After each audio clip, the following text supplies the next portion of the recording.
Piling ang tindera. Hi guys. Maya-maya pa ay Mga untag mangga. Tinawag ng tindera ang ale dahil sa hindi pa With ito nagbayad ng matching. kanyang pinabalot ng kontra. Lagaulan.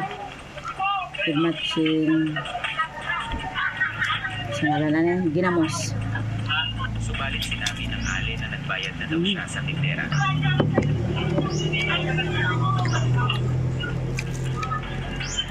At dahil medyo nalito na rin ang tindera kung nagbayad na nga ba ito dahil sa maraming customer kanina. Di na rin niya matandaan kaya tiningnan niya ito sa CCTV.